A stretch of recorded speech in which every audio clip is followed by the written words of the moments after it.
amigos, bienvenidos a esta nueva emisión de Sin Filtros. Hoy vamos a conversar sobre diversos puntos que son la agenda a esta hora en el mundo. Vamos a conversar con Bernardo Henao Jaramillo, que ya le vamos a dar la bienvenida sobre lo que está pasando en Colombia. Hay una gran polémica por el viaje de Gustavo Petro a China y los consejos de Samper.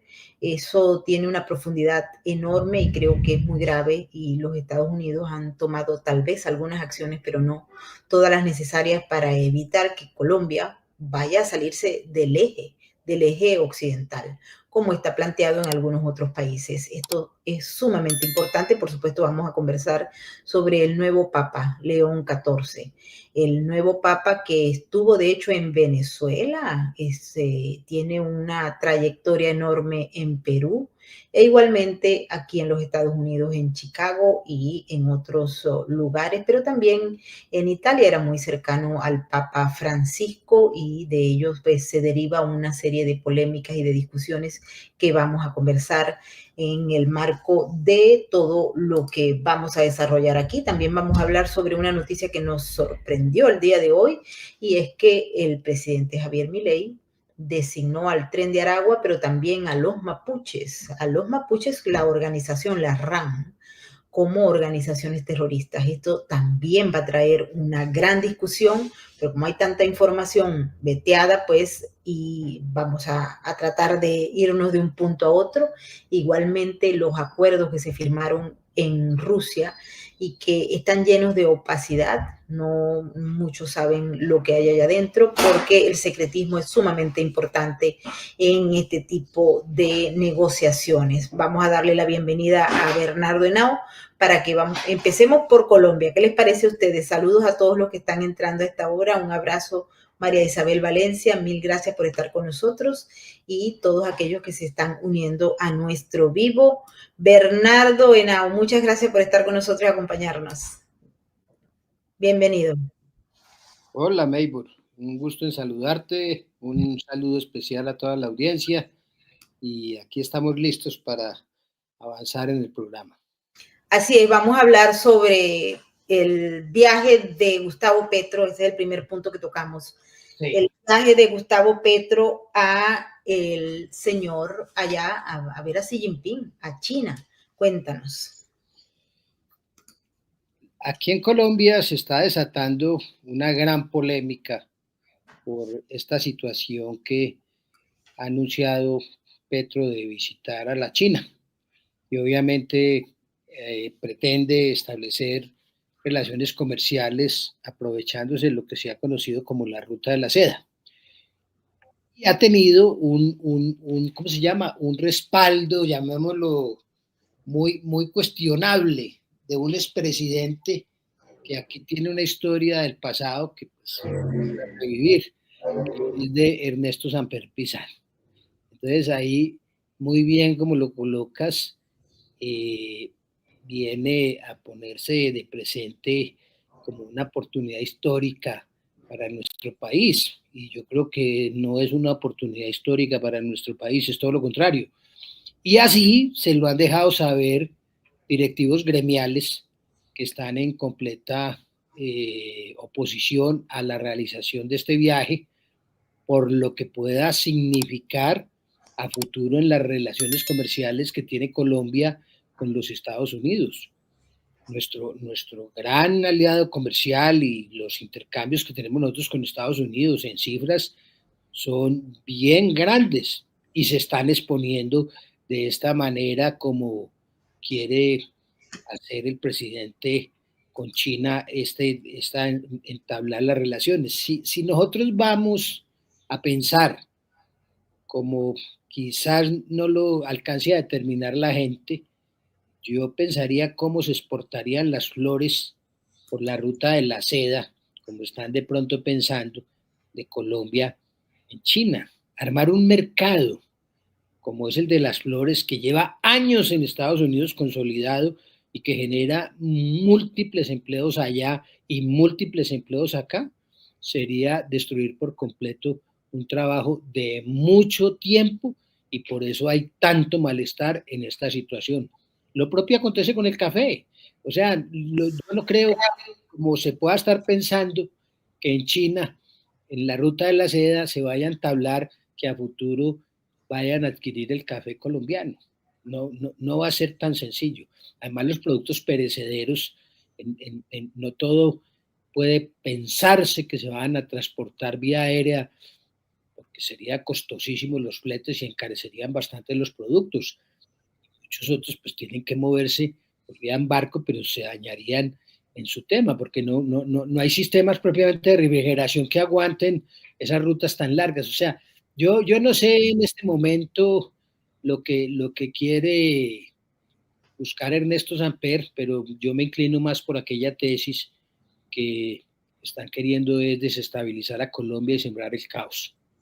Y Bueno, yo lo entiendo así, mira, el tema es sumamente importante y preocupante, Bernardo, porque el expresidente Samper, que ya sabemos que tiene una larga historia, pero que además ha participado en todos los foros, el foro de Puebla, el foro de Sao Paulo, el foro de la CELAC, etcétera, y ahora se vende a Gustavo Petro como si fuera el presidente de América Latina por ser presidente de la CELAC. Pero él dice algo sumamente interesante aquí, porque dice, hay que aprovechar la oportunidad histórica para que nuestro país ingrese a la iniciativa de la Franja y la Ruta, que busca aumentar el comercio, las inversiones y la financiación y cooperación entre China, Asia y el resto del mundo.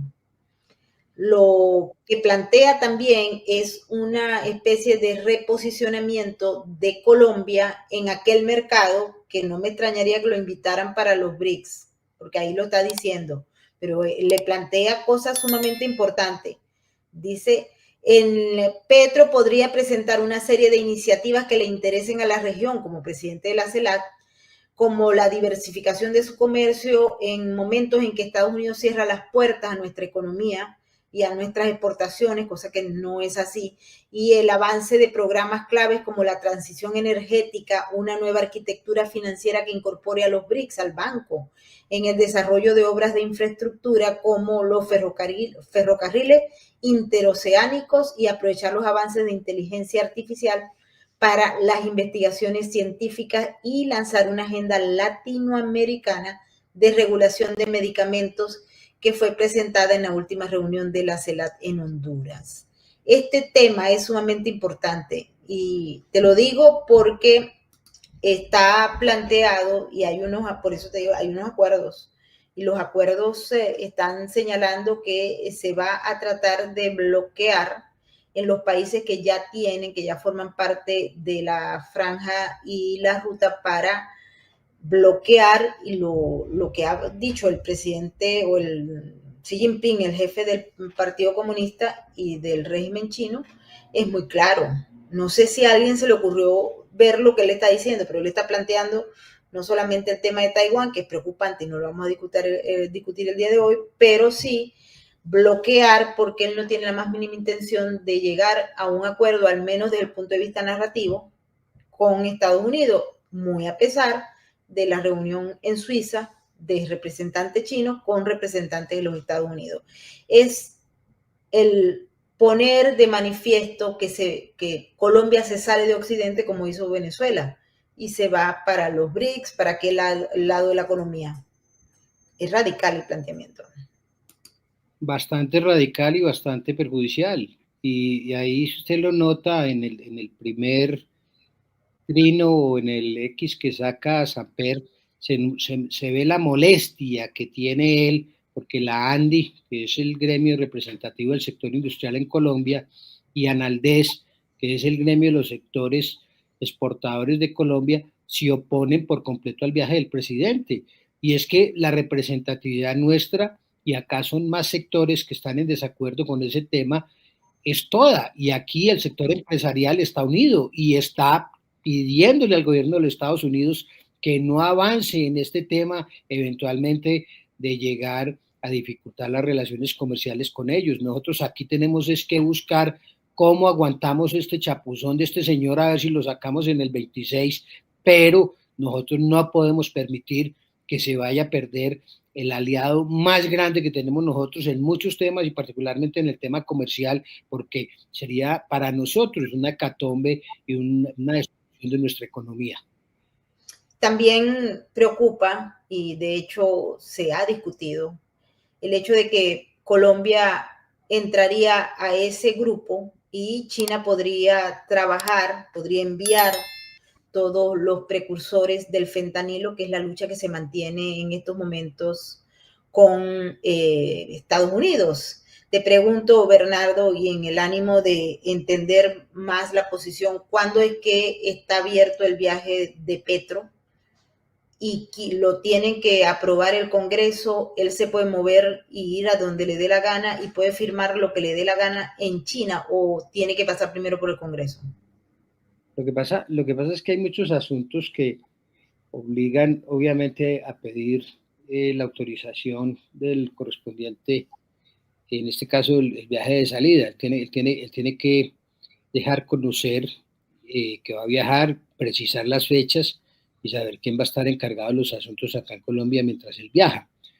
En esa temática, él es muy enemigo de utilizar la comisión asesora en materia de los cancilleres que, digamos, que buscan todo el manejo diplomático y está integrado por varios expresidentes que puedan orientar toda la política diplomática y comercial de Colombia. Pero Petro ya nos ha dado muestras de que a él no le interesa. Él está en este momento en plan de emperador.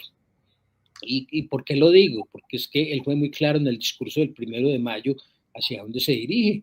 Y eso ya es unas posturas que han generado toda serie de críticas y reparos, pero él va pasando. Aquí sacan la norma de que no puede hacer, y lo dice el Consejo de Estado, consejos de ministros emitiéndolos por los canales nacionales y todo. Y vemos que sigue insistiendo y lo sigue haciendo.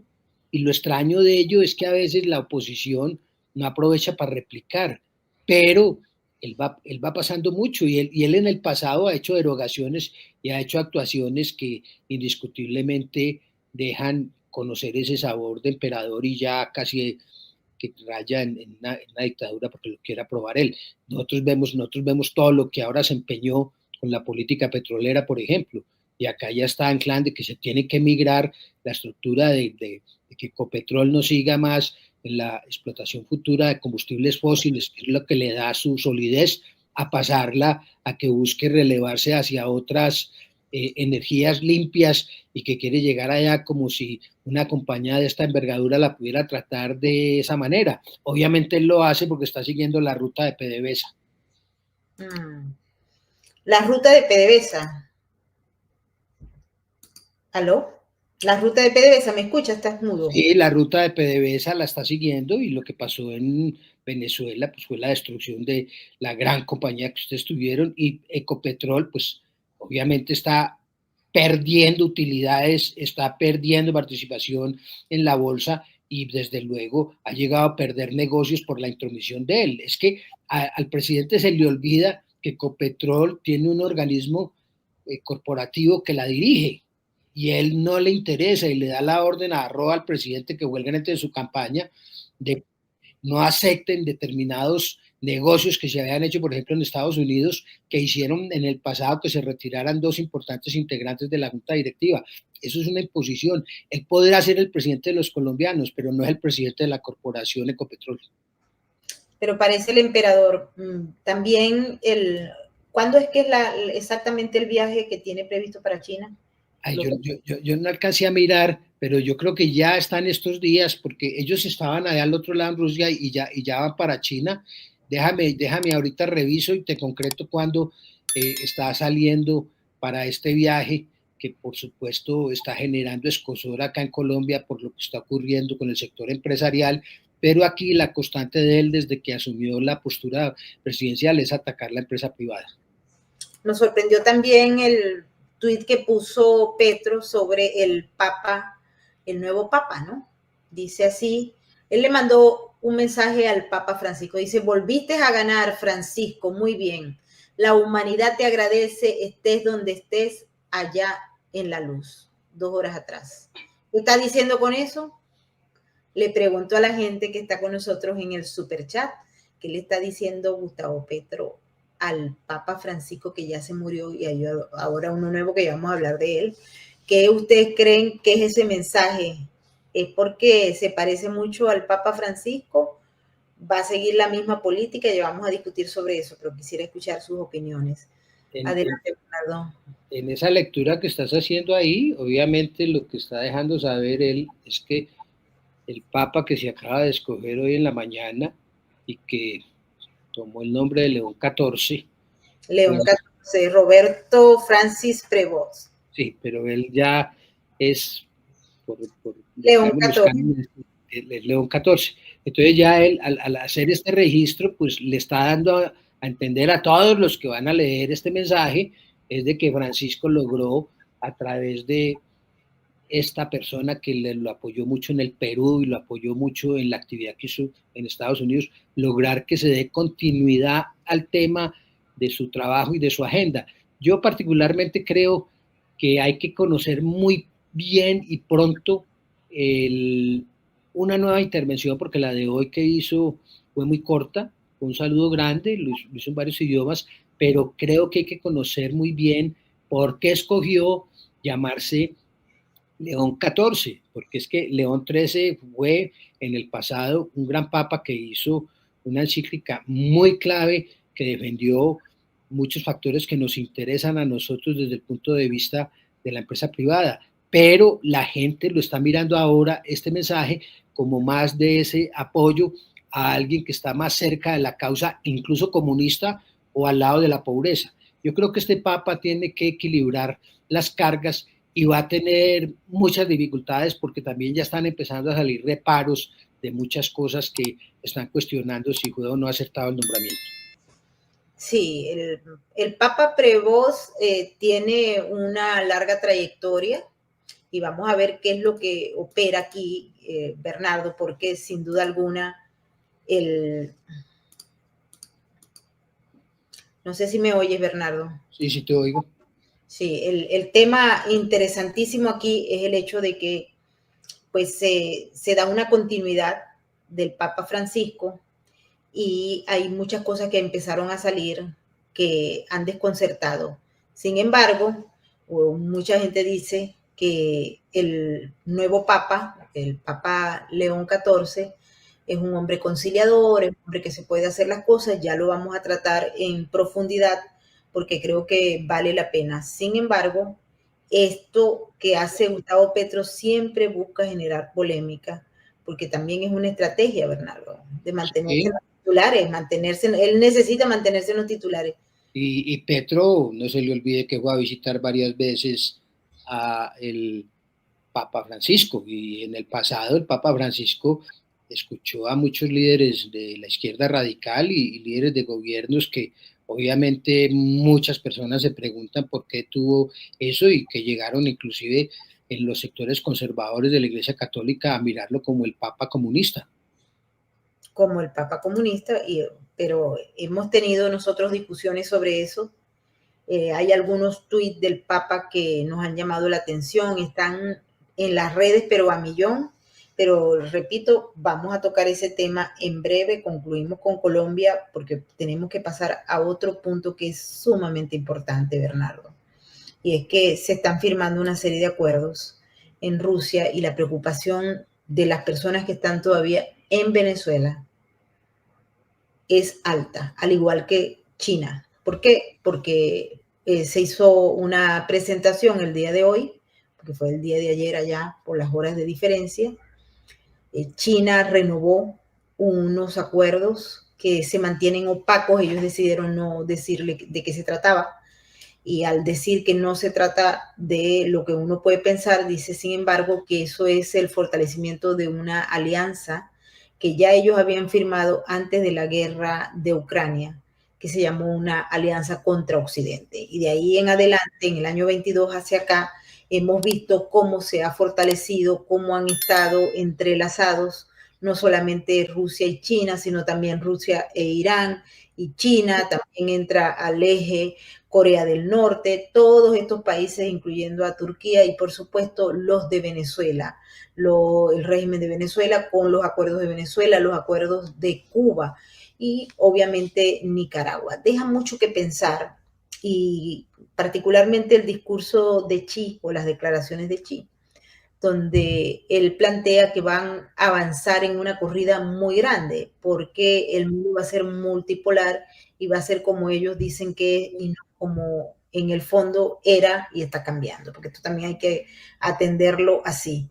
El mundo está cambiando y Xi Jinping, China, no está cediendo a algunos de los, porque ellos tienen un concepto diferente, entonces no ceden a los conceptos de Occidente. Y se están metiendo por todos lados y para colmo de males, pues tenemos el escándalo que se ha armado a raíz de las acciones operativas y de guerra, que están diciendo que es de guerra, que hizo India en Pakistán, una larga disputa que tienen los dos países y además la distribución tan extraña que se hizo de las fronteras, de las divisiones fronterizas, pero India también tiene problemas con China, aunque los han resuelto en los últimos tiempos, algunos de ellos, pero se está como segmentando un conflicto en varios lugares, en varios puntos cardinales. Y Xi dijo, recuerden que no hay forma ni manera, Taiwán pertenece a China. Lo dijo en Rusia también. Adelante. Él hace mucho tiempo, y la China siempre han querido que Taiwán les pertenece y quieren recuperarlo, pero yo creo que no lo van a conseguir, no solo porque ellos quieren mantener su independencia como país, sino porque cuentan con unos aliados que les van a defender fuertemente, y en particular me refiero a Estados Unidos y a Gran Bretaña, o sea, al Reino Unido. Aquí indiscutiblemente lo que es Taiwán, pues hay que dejarle su autonomía, pero ellos sí están empeñados en insistir que ese territorio es de ellos y que lo van a recuperar. Y bueno, sí, en el caso de Taiwán, en el caso de los acuerdos que se han firmado, incluyen, según lo que ellos dicen, incluye energía, petróleo, militar, armas, biotecnología, educación, cultura. Es decir, es una integración importantísima que muchos no habían previsto que se pudiera generar. Pero cuando tú lees lo que dijo Maduro, que firmó allá, que no se sabe exactamente qué es lo que es, porque en Venezuela hay mucha gente que dice cualquier cosa que haya firmado Maduro en Rusia es írrito. No, es írrito si tuviésemos un Estado de Derecho en Venezuela, pero como no lo hay, pues obviamente ellos hacen lo que les venga en gana.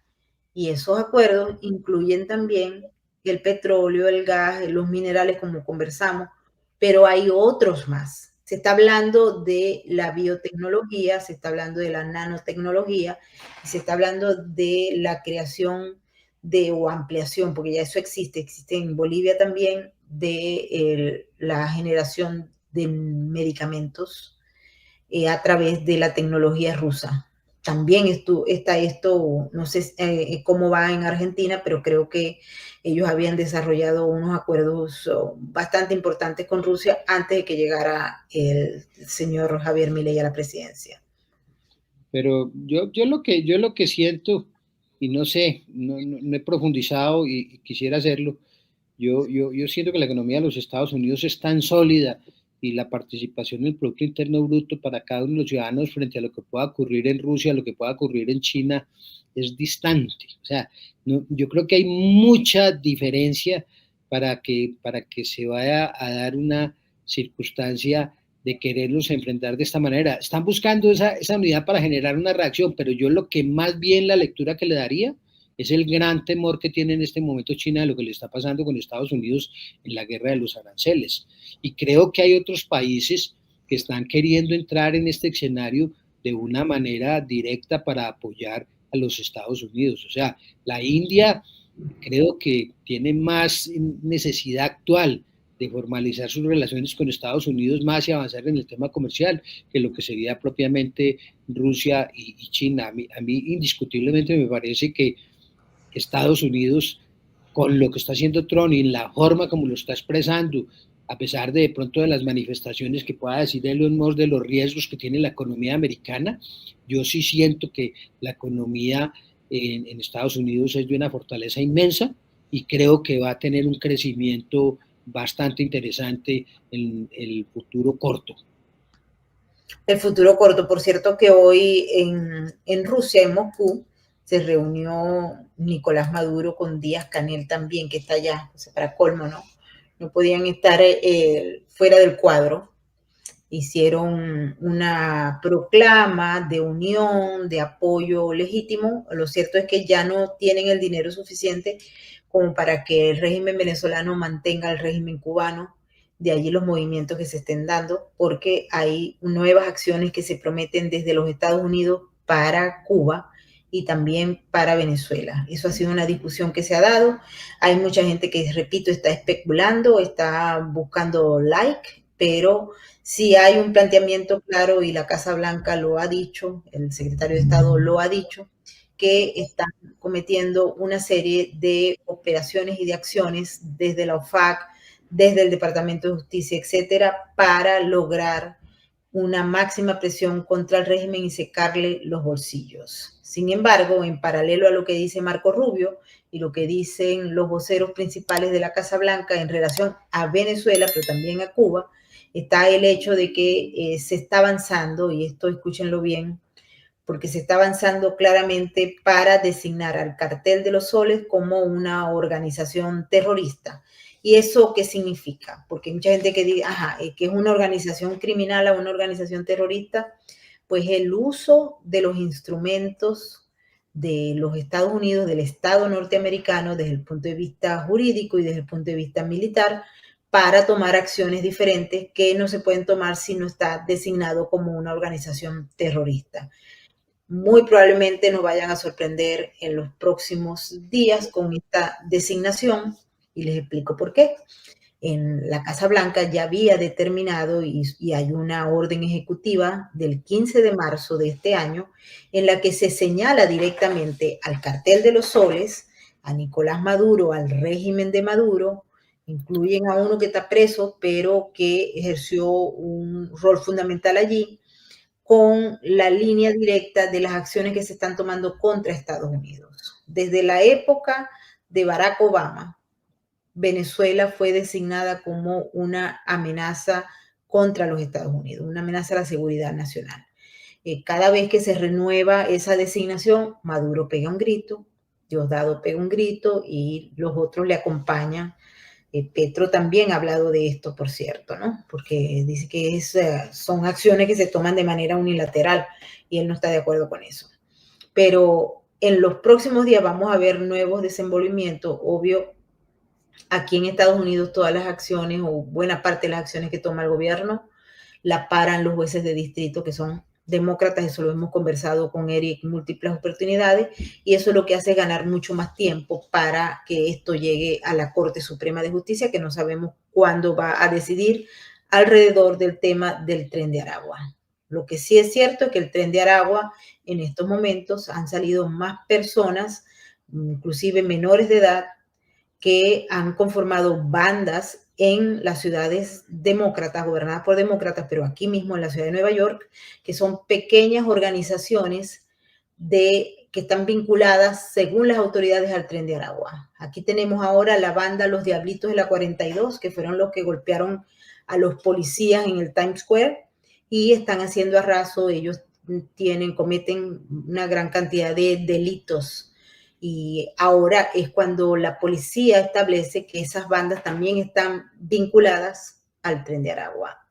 Pero si nos vamos al Cartel de los Soles, Bernardo, esto ya es otro nivel, porque estamos hablando de que sería de las organizaciones criminales, en estos momentos hay 6 de los carteles mexicanos que están designadas como organizaciones terroristas, pero esta sería la primera en Venezuela y que tiene presencia también en la frontera con Colombia y particularmente las acciones que se cometen en el Catatumbo, que por cierto no hemos escuchado más de la guerra en el Catatumbo, no sé cómo va eso. Adelante.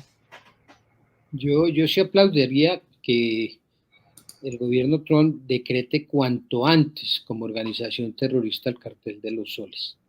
Y creo también que en Estados Unidos el tema de Guyana lo están manejando muy bien sobre la base de que puede ser un mecanismo a futuro que les puedan dar una postura militar sólida, que pueda mostrarle también a esta gente en Venezuela de facto que están allí, de que Estados Unidos no va a dejar que se van a posicionar otros países, así tengan cercanía con China y Rusia, en el patio de la casa de ellos. Yo creo que es un tema de seguridad nacional, pero sí me parece urgente que declaren como organización internacional el cartel de los soles. Adicionalmente, en el tema de las medidas, sí puede haber unos jueces, ya lo hemos visto acá, que han pretendido parar esas medidas, pero en el tema a fondo, cuando ya esto llegue a la Suprema y Alta Corte en los Estados Unidos, uno tiene la confianza de que va a prevalecer la seguridad nacional.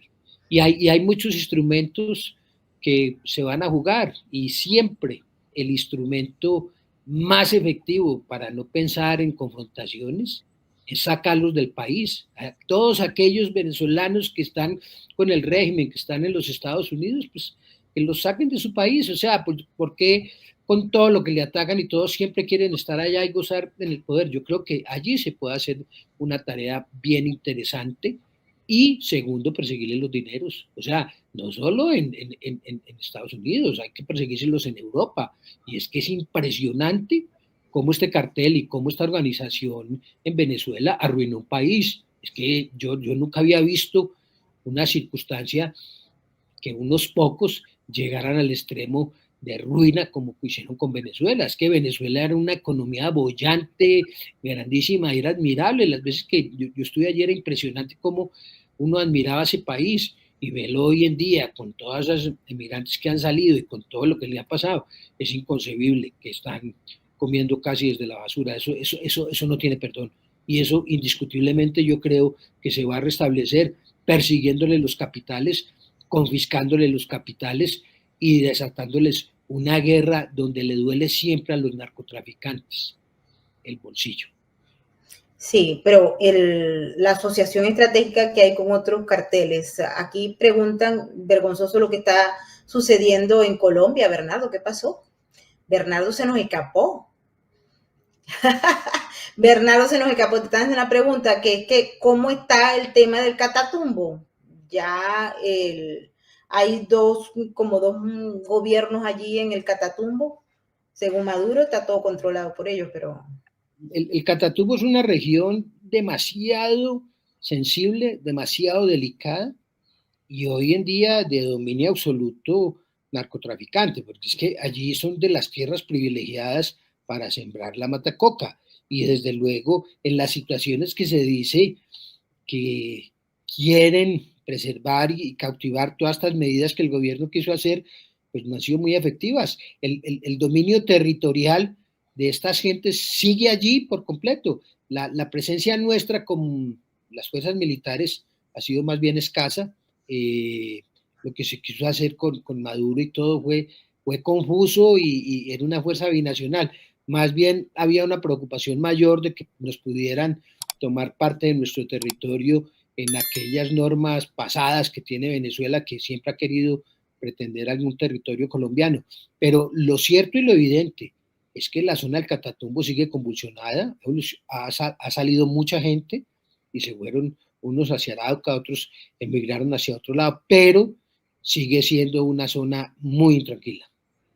¿Qué posibilidades ves tú de que se traslade de la producción de México a la zona de Colombia el fentanilo, la producción de fentanilo, tomando en cuenta que la frontera sur de los Estados Unidos está caliente y los carteles de la droga están, porque ya ellos sí fueron designados como organizaciones terroristas, los mexicanos, y aunque tienen un cierto grado de apoyo, digamos, de seguridad en territorio mexicano, la situación se les está poniendo compleja y el gobierno de los Estados Unidos está haciendo un énfasis especial en que no entre el fentanilo, cosa que es muy difícil porque eso es una gran industria. Ayer prácticamente se confiscaron 400 kilos de cocaína, de fentanilo, e inmediatamente la presidente dijo, bueno, entonces allá también hay narcotraficantes, obviamente que los hay, pero los precursores y el producto, los precursores de China y los productos son para México. se está hablando de un cambio, de un posible cambio hacia Colombia. Colombia-Venezuela, eso sería el colmo de los males, pero bueno, hay que tomar en cuenta que cuando se pone difícil para un cartel una zona, ellos se migran para otra zona y así van moviéndose porque lo que ellos no tienen la más mínima intención de hacer es parar la producción de este producto que está inundando los mercados, no solamente de Estados Unidos, también se consume en otros países y son letales. Aquí se han generado por esa sobredosis más de 1.300 muertes en escalas bajas y en total se calcula que puede haber hasta 300.000.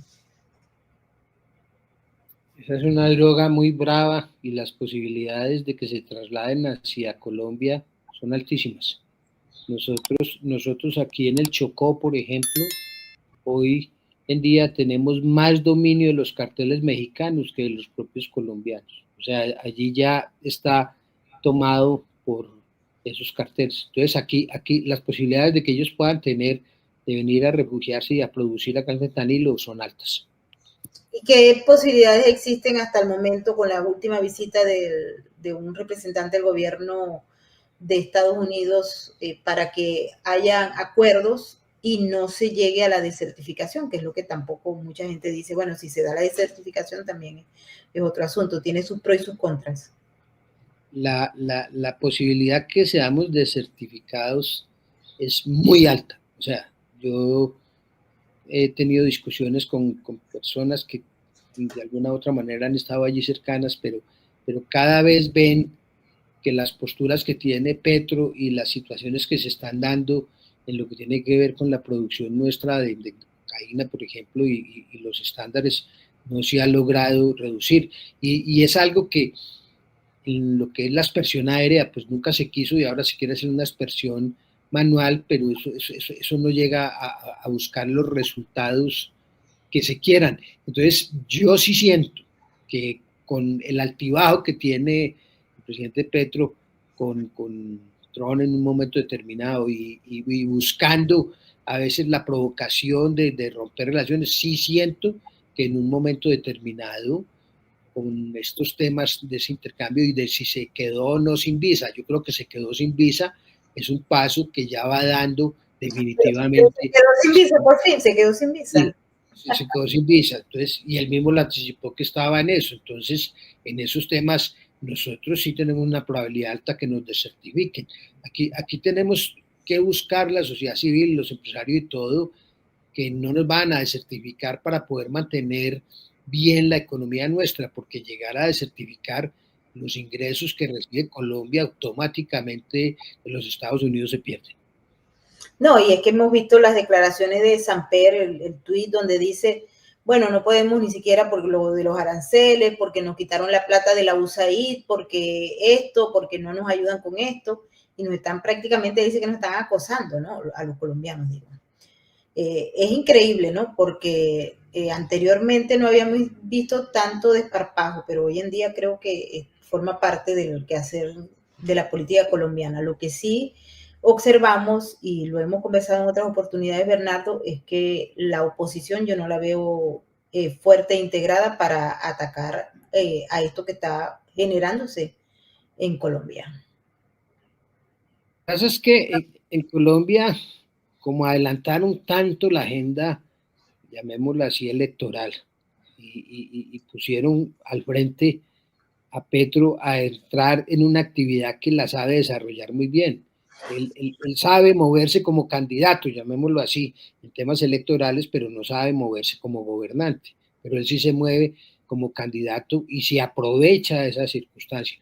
Y aquí se lanzaron 25, 30, 35 aspiraciones, que todo el mundo está hablando más de las presidenciales, cuando eso falta todavía bastante rato para llegarse. Uno no puede pensar que eso sea una forma de hacer la oposición. Entonces cada cual tira para querer liderar, pero para su proyecto, pero entonces no piensa en un proyecto conjunto de país y ahí es donde ha estado el error. Y el líder grande que nosotros hemos tenido, pues va a tener que retomar la bandera en la medida que logre soltarse de este proceso que lo tienen pues cada vez todos los días sentado declarando y no puede salir a hacer su manifestación política y de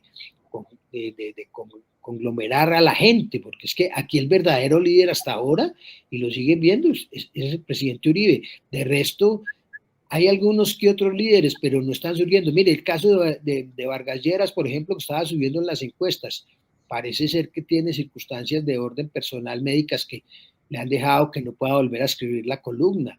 Entonces uno dice, esta persona que podía llegar a consolidarse, pues parece que no sigue. Vicky Dávila la están mirando como que ha reducido su participación. Entonces, cada vez la gente no entiende y no comprende que no se unifiquen, pero todos tienen el interés en que sí realmente la oposición tiene que consolidarse, pero no está fácil porque se anticiparon demasiado y le entraron al juego electoral que domina muy bien Petro y ellos sí están consolidados y están trabajando bastante fuertes, tienen sus bodegas en todo momento trabajando y se mueven desde luego con lo que aquí llamamos como aceptando la maquinaria, o sea, tienen grandes recursos y todos esos subsidios que les han dado, pues hacen que se muevan bastante. Es complejo. Hoy, por ejemplo, con el grado de aceptación que tiene Petro del 45%, si hubiese elecciones, gana el pacto histórico. Y eso sería gravísimo. Y nosotros nos queda muy poco tiempo para llegarle a los que eligen. Porque es que el gran problema que tenemos, llamémoslo así, quienes hacemos oposición en Colombia, es que nos movemos en los estratos 4, 5 y 6. Y aquí hay que llegar es a los estratos que votan, que son los estratos más bajos, y a la juventud. Entonces, ahí hay unos errores que hay que corregir pronto, inmediato, porque la suerte de Colombia está echada. O sea, yo le comento que hoy, por ejemplo, se dice ya que la consulta la va a aprobar el Senado de la República en Colombia. Uf. Y si esa consulta termina aprobada por el Senado de la República, téngalo por seguro que pasa el aval de la Corte Constitucional. Y entonces ahí salen ellos a hacer la consulta, puede que no logren el umbral de los 13.200.000 o 300.000 votos que se requieren, pero sí logran unas mayorías grandes de 6, 7, 8 millones que las van a explotar en el tema futuro electoral y eso sería gravísimo. O sea, estamos en un momento muy, muy delicado. Y grave, gravísimo, yo lo veo, porque además le quitaron todo lo que era las penalidades que tenía, lo de los topes también se quedó en veremos, etcétera. Es difícil, es difícil. Te quería comentar. Pero es que ponte a pensar en lo que acabas de decir, lo de los topes que pasó, pero ponte a pensar ahora que detuvieron a los presidentes del Senado y de la Cámara, que los supuestos sobornos que son de 4.000 millones se dirigieron en buena parte a elegir un magistrado. Y ese magistrado es el que está haciendo ahora pues una actividad que es bien discutible y ha estado en medio de lo que está queriendo que el Consejo Nacional Electoral suspenda la labor de investigación contra el presidente de la República y lo ha logrado. O sea, en esa parte es muy difícil, pero entonces uno se pregunta como abogado todos sus proyectos que en un momento determinado impulsó el Congreso de la República y que ahora se sabe que obedecen a hechos de corrupción y de pagos de dineros, pues tienen una ilegalidad notoria y manifiesta y hay que pregonar tesis para que eso tenga efectos, pero acá se está discutiendo que no, que eso tiene validez y eso es supremamente delicado. El representante Garcés sacó una nota ya sobre cuestionando todos esos temas y poniéndolos en entredicho. Entonces, sí creo yo que entramos en un tema bien complejo sobre esta circunstancia que estamos viviendo con esta detención que lo hizo la Corte Suprema de Justicia en buena hora. Sí, que vaya. Están publicando a esta hora las informaciones de la visita en las conversaciones que tuvo Nicolás Maduro con Xi Jinping. Propaganda, buena parte, pero como pues ellos han firmado acuerdos también, la propaganda está millón en estos momentos en las redes sociales con las fotos de Maduro con Xi Jinping. Y el tema que tiene que ver es con lo que se conversó. Dice Maduro China es nuestro principal socio comercial, alcanza todo, todo, o sea, ellos tienen todo. Se reunieron hoy en Moscú en una cena que se ofreció y Maduro estaba ahí al lado de Xi Jinping. Los demonios están sueltos, ¿no? No sé si cuando uno ve estos personajes juntos y uno dice, vaya, la foto, pero le tocó estar a Maduro allí al lado de Xi Jinping, no lo sabemos, muy probablemente sí, porque era una cena. Y de ahí sale la propaganda, que no sé qué le parece a la gente que nos está viendo a esta hora, cómo es posible que esta foto la tengamos que ver hoy. Hoy. Pero eso es lo que hay, ¿no? Eso es lo que hay. Y antes de pasar a conversar sobre el Papa, que hay mucha gente que quiere, a ver, aquí dice Jacqueline. Asimismo, China no va a poder con Taiwán mientras su principal apoyo sea los Estados Unidos. Eso esperamos, eso esperamos. Eso esperamos. Hay una noticia que nos genera buen interés, Bernardo. Vamos a ver si trae algún objetivo clave, porque el presidente Javier Milei designó hoy al Tren de Aragua y a los mapuches, a la RAN, como una organización criminal. Y eso no está mal, porque eso le va a generar la posibilidad de actuar en contra de esas organizaciones. Milei explica que la RAN, para aquellos que no sepan, la RAN es la Resistencia Ancestral Mapuche, que no tiene que ver con la población mapuche indígena de Argentina y de Chile. Es una Resistencia Central Mapuche, es una organización. Y Milei ha dicho que la justicia va a aplicar las penas más duras contra la resistencia ancestral mapuche y contra el Tren de Aragua. Es una decisión histórica de acuerdo a la información que se suministra desde Argentina, porque refuerza la política del cero tolerancia al delito, al crimen organizado. Eso fue cuando se dio a conocer esta decisión que pasó al registro público de personas y entidades. Los miembros de estas dos organizaciones que estén vinculadas a actos de terrorismo y de financiamiento del terrorismo.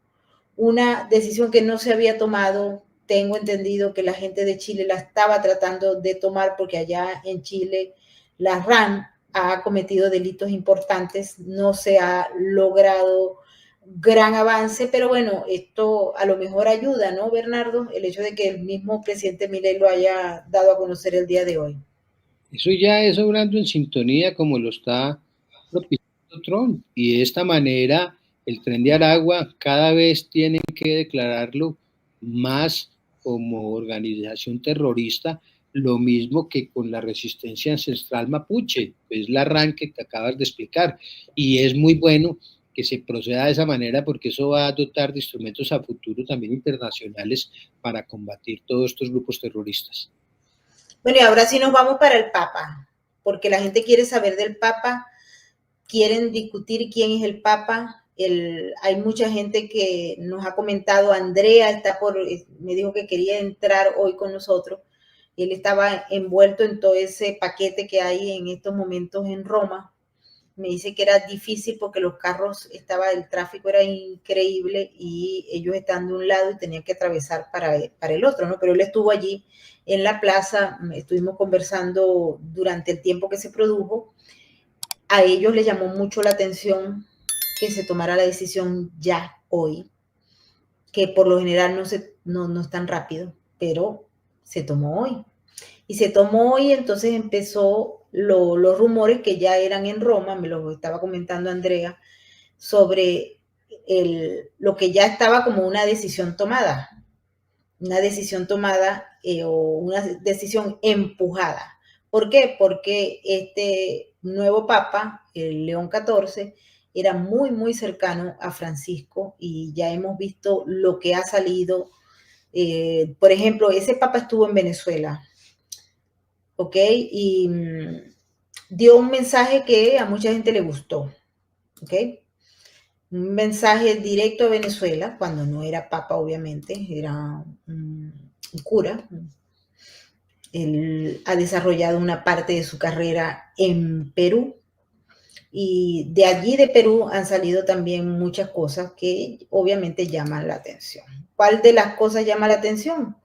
Acusaciones que han surgido y que se ha tratado de decir, bueno, ya eso pasó, eso no es así, etcétera. Pero esto fue lo que dijo este papa cuando fue el cura, no era papa, repetimos, cuando fue a Venezuela. Muy buenos días, soy Monseñor Roberto Prevost, prefecto del Dicasterio para los Obispos, aquí con muchos nuevos obispos de todo el mundo que están participando en un curso que nos ayuda a todos a promover la comunión, la participación en la iglesia, la colegialidad entre los obispos. Y me da mucho gusto aquí con Monseñor Osvaldo de poder saludar a ustedes en la diócesis de Guarane, en Venezuela, en la fiesta de la patrona de toda Venezuela, Nuestra Señora de Coromoto. Pues me alegro mucho poder participar con este video, este breve saludo, asegurando a todos ustedes de mis oraciones, especialmente en tiempos no tan fáciles, y que el Señor les llene de esperanza y que nuestro Señor les acompañe siempre con su modelo de amor, de servicio, de hospitalidad. Felicidades a todos ustedes. Es interesante lo que dijo él, en ese momento repetimos, él no era, estaba en Perú y él desarrolló allá una gran labor, dicen muchos, pero también hubo escándalos que, por cierto, hoy las redes sociales han puesto de manifiesto, porque cuando surgió la designación del Papa, inmediatamente corrió todo, y corrió todo porque todo el mundo dijo, bueno, esto es lo que hay que buscar, ¿no? El cardenal, para el momento Robert Prevost, consejero del Papa Francisco, encubrió abusos sexuales en Perú. 3 sobrevivientes ignoradas por la Iglesia. Esta documentación fue presentada y discutida. Esas 3 sobrevivientes de abuso sexual denunciaron al cardenal Robert Prevost, exobispo de Chiclayo, por encubrir casos pese a que el sacerdote anunció y admitió tales abusos. Esto fue reseñado por muchos medios de comunicación y se informó también, eso está dentro del marco de las decisiones que se tomaron, cuando el Papa Francisco estaba en el papado, este caso fue resuelto, fue cerrado y luego un periodista que había hecho las investigaciones de rigor sobre este caso dijo que estaba resuelto y llegaron a un acuerdo. Sin embargo, hoy esto pareciera que no es así, por lo menos las personas que han estado involucradas en este caso se han quejado mucho por las redes sociales que no era posible que esto se produjera, pero allí queda. El caso fue cerrado por la iglesia y este cura que estaba allí también, Cristiani, fue uno de los que fue más criticados. Adelante, Bernardo. Estás mudo. Yo creo que es un poco prematuro empezar a emitir opiniones frente a esta elección que sí realmente sorprendió la rapidez con que la actuaron. Se había antes, pero de pronto se estaba pensando que fuera más allá y habíamos hecho el análisis y Andrea sí había dicho que era probable que se dio. Pero siempre se ha dicho que los que entran como papa, aspirando que van a ser escogidos, salen como cardenales. Esta aspiración de hoy de el Papa escogido, pues no sonó mucho. O sea, a mí me sorprende mucho esta escogencia porque dentro de todas las aspiraciones que se habían evaluado, no estaba sonando bajo ninguna circunstancia él como cardenal de los Estados Unidos, que es más cardenal peruano. O sea, él ha tenido más asiento y en su intervención que hizo en español, recordó la diócesis en la que él ejerció en Perú. O sea, él se siente más latino que propiamente americano en el desempeño de su labor epistolar y que ha hecho como monseñor y después como cardenal, ahora ya como papa, pues hizo un saludo corto. Es clave a mí mirar el tema de por qué escogió el nombre propiamente de León XIV. León XIII fue un antecesor que tuvo una gran encíclica que determina mucho en el tiempo pasado de la renovación que tuvo, pero él tendrá que explicar en los próximos días por qué escogió ese nombre. Para mí, la homilía que va a hacer el domingo, cuando venga y dé la bendición que siempre se da en la Santa Misa, cuando él la concluya, va a ser muy clave. Hoy, impresionante el río de gente que llegó a cubrir, espectacular. Yo alcancé a ver parte de la transmisión y es que dirigir un mundo de más de 1.000 personas, 1.000 millones de católicos que tenemos, el catolicismo, pues es algo bien fundamental para la cristiandad. Estos hechos que dicen en el pasado, pues yo creo más bien que los traen a colación de pronto como para querer ver un sesgo para descalificarlo. Pero lo cierto es que ya fue elegido como sucesor de Pedro, no como sucesor de Francisco. Aquí siempre se confunde a decir que es el sucesor del antecesor papa, no. Aquí es Pedro el que está, y sobre esa piedra, como se dice en la Biblia, edificaré mi iglesia, es siempre el Papa que representa esta sucesión. Entonces, yo quiero esperar un poco, no quiero emitir un juicio muy pronto, pero sí quiero documentarme más, porque uno a veces va mucho al tema de la red, y en la red a veces hay mucha posverdad, pues hay cosas que sí, en esto sí fue hoy muy repetitivo este tema, pero hay que ir más allá al tema pastoral y al tema de las posturas que va a ser frente a lo que va a ser su desempeño futuro. Si uno lo mira como salió al balcón cuando vemos Papa, que se declaró en su momento, uno mira que cogió toda la vestimenta siempre rígida del pasado, sacó su cruz fina, sacó su vestimenta fina, o sea, eso tampoco va a ser así como que va a estar como Francisco muy cerca de los pobres. Yo creo que este señor nos va a dar sorpresas, y sorpresas grandes. No sé si buenas o malas. Bueno, nadie sabe todavía si son buenas o malas, Bernardo, pero lo que sí es importante destacar la figura de el nuevo Papa, de Robert Francisco Prevost, que a partir de hoy ya no se usa ese nombre, sino el Papa León XIV. Nació en Chicago en 1955, es joven si se compara con los otros papas, y esto también es un punto clave, porque sí, salvo que pase algo, se prevé que él vaya a estar allí por un largo tiempo, Bernardo. También perteneció a la Orden de San Agustín, y eso es novedoso, y tiene esa carrera marcada como trabajador misionero en Perú, donde pasó 2 décadas, casi 2 décadas. Su experiencia en América Latina y su formación académica son importantes. Tiene una licenciatura en matemática, maestría en divinidad y doctorado en derecho canónico, y fue muy, muy cercano al Papa Francisco, que moldeó su enfoque pastoral, que combina el pragmatismo norteamericano con la sensibilidad hacia las periferias, hacia los pobres, un rasgo característico del progresismo y de la iglesia hacia el progresista, hacia la izquierda.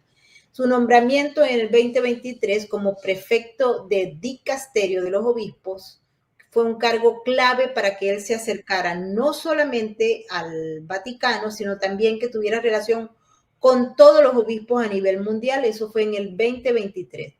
Y eso entonces fue interpretado, y era lo que Andrea nos decía hoy, como el respaldo de Francisco a la visión progresista de la iglesia, a reformar la iglesia.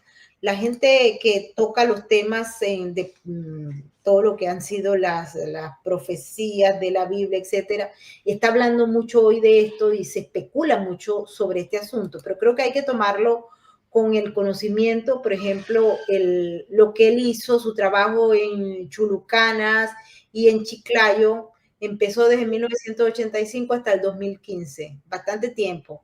Eso lo acercó a las comunidades muy pobres y marginadas. Y eso también le generó, o eso es lo que dice ahora la biografía, el compromiso con la justicia social y con la opción preferencial de los pobres por encima de los ricos. Es el pilar progresista del modelo del Papa Francisco, el que impuso el Papa Francisco, que a ver, no fue el Papa Francisco también, él estaba en el marco de esto, pero era ese modelo que también está amparado en la llamada reforma de la Iglesia y desde el punto de vista más bien político con la Agenda 2030. La sinodalidad. El Papa promovió la selección de obispos alineados con la sinodalidad. Es el modelo de gobierno eclesiástico participativo impulsado por el Papa Francisco, que busca incluir a los laicos y a fomentar el diálogo entre todos los grupos, es decir, que no quiere que se vaya nadie de ahí. Y también su cercanía a Francisco fue consolidada porque cuando el Papa Francisco era arzobispo de Buenos Aires, ellos tenían una amistad que los hacía compartir momentos importantes, es decir, que el Papa actual iba a Buenos Aires y trabajaban en los grupos o todo lo que eran las acciones con la gente muy, muy pobre de Argentina. Si tiene tendencias progresistas, a nadie le queda la menor duda sobre esto, tiene una formación también muy cercana y lo que hay en estos momentos en la página del Vaticano, hay que aclararlo, creo que esto es importante, porque dice el compromiso va a ser con la justicia social y los marginados. El Papa Francisco lo llevó y lo puso a trabajar con anticipación. Dice que la necesidad de que la iglesia camine con los pobres y que le sirva a los pobres. Ese va a ser el legado. Y durante su tiempo en Perú ya lo había trabajado muchísimo, es decir, que se estaba preparando allá. El tema que ha sido polémica también en las redes sociales es que es un firme defensor de la inmigración como sea. Es su apoyo a las políticas migratorias inclusivas es notable, las agendas de política de lo que son las fronteras abiertas las apoya y ha hecho un esfuerzo extraordinario y ha condenado al presidente Donald Trump por su política de deportaciones. Se dice que es una especie de muro de contención frente a esas políticas del presidente Trump. Creo que están siendo seguidas también, Bernardo, por otros países. Por ejemplo, en Portugal se decidió sacar a 18,000 personas que estaban allá en condición de ilegalidad. Muchos están cuestionando este asunto y dicen que este Papa vino a hacer justamente eso, el muro de contención. El presidente de los Estados Unidos lo ha felicitado y dijo que esperaba tener una excelente relación con él. Y el vicepresidente J.D. Vance, que también fue justamente criticado por este nuevo Papa, él fue criticado desde el punto de vista doctrinario y conceptual. Eso hay que también destacarlo. Pero él es republicano. Se inscribió en el Partido Republicano en el año 23, sí. No creemos que él, porque lo ha dicho claramente, hay mucha data en su Twitter, por ejemplo, y en las informaciones que se corren ya y que no las pueden borrar. Este tweet, por ejemplo, fue el 3 de febrero y critica duramente a J.D. Vance, el vicepresidente de los Estados Unidos, y le dice que está equivocado, que Jesús no ha hecho una petición para clasificar a las otras personas. Y hay muchos otros tweets.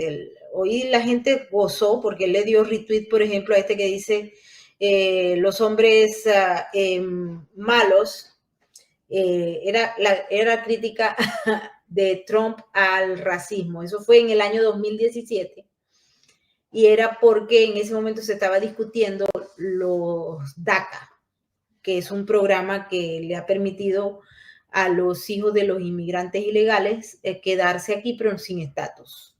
Ellos fueron parte de una compleja campaña, Dreamers, y en ese momento el entonces, porque no era papa, Roberto Prevost para la época, hizo críticas muy fuertes y retuiteaba a todo aquel que le hacía alguna crítica para aparecer como un muro de contención contra las políticas anti-migración ilegal o anti-fronteras abiertas del presidente Trump.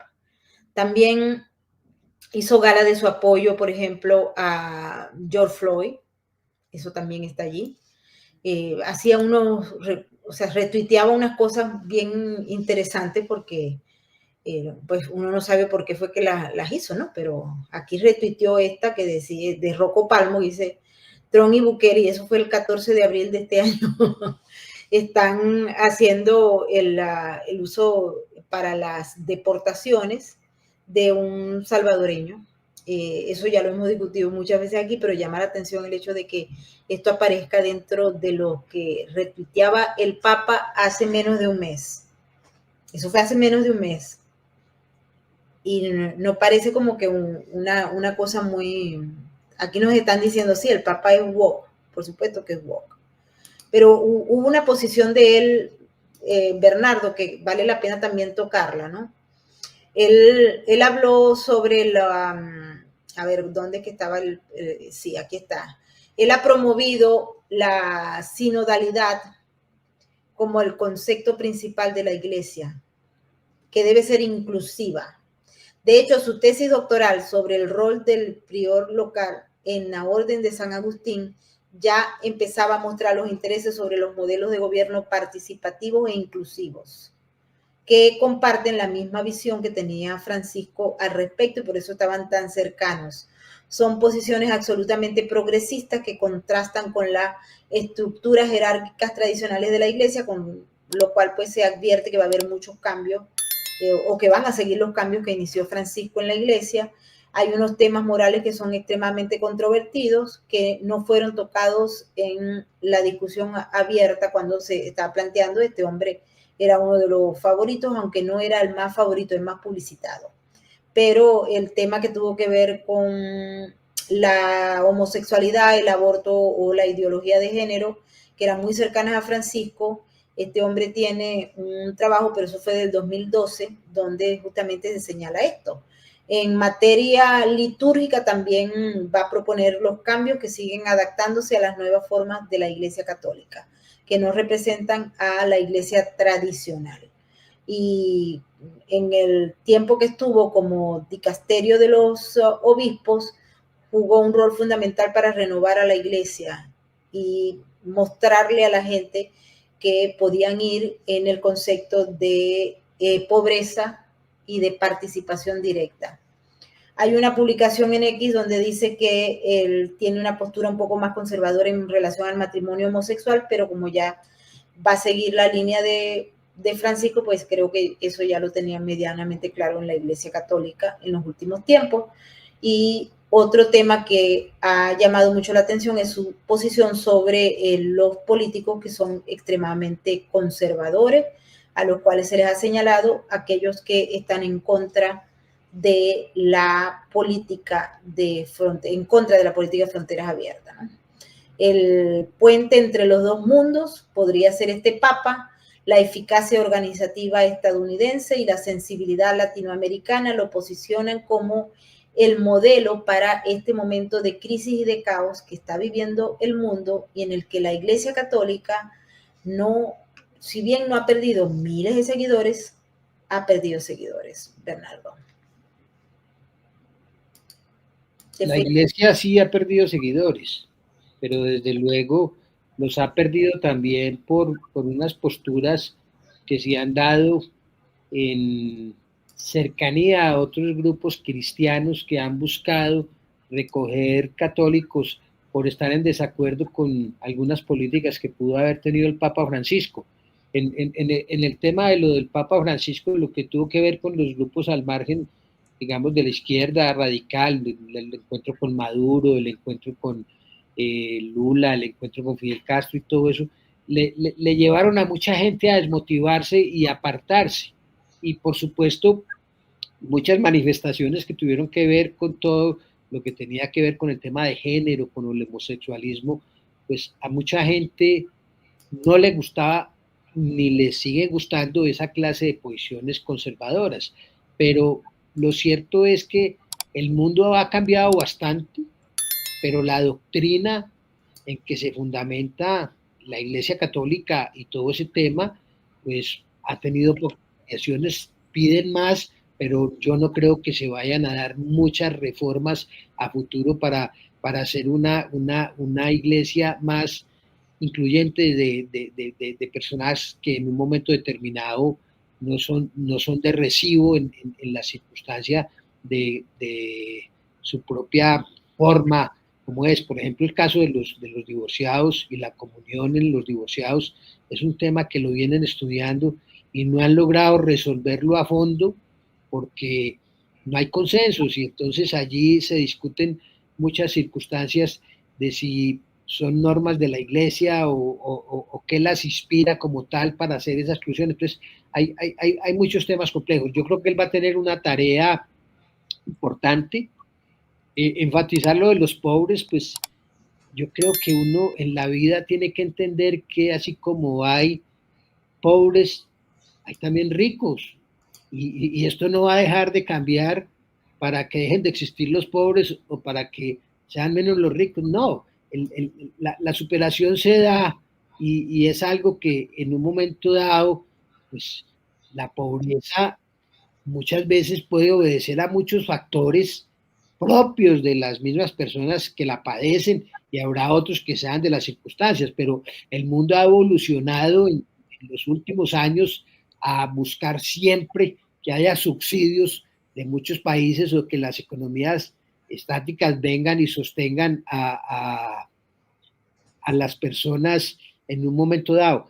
Yo, pues, yo se lo había dicho a nuestro amigo cuando le dije que había nombrados por él 108 cardenales, que yo creo que en la forma, en la postura que tenía, tuvo tiempo de hacer su preparación para trabajar su campaña, porque a mí no me vengan con cuentos que aquí tuvieron que haberse movido muy rápido y probablemente veremos qué va a acontecer y cómo se van a ir pronunciando, pues también otros cardenales que no participaron en esto por tener ya más de 80 años, cuáles sean las posturas.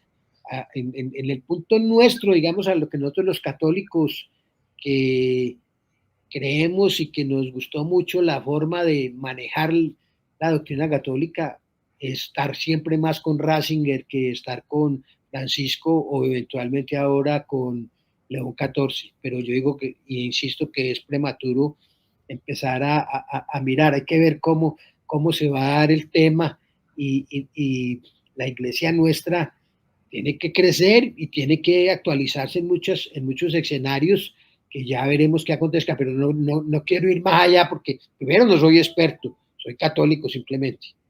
Feliz jueves, feliz noche, feliz madrugada a todos los que estén. Nos despedimos como siempre con el mensaje de la RAC y pidiéndole que si no se han suscrito a nuestro canal, por favor lo hagan y compartan nuestros contenidos. Pónganlo en las redes y regálenos los likes. No, se suscriben y la campanita. Un abrazo.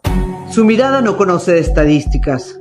Aún así, millones de ellos padecen una cruda realidad.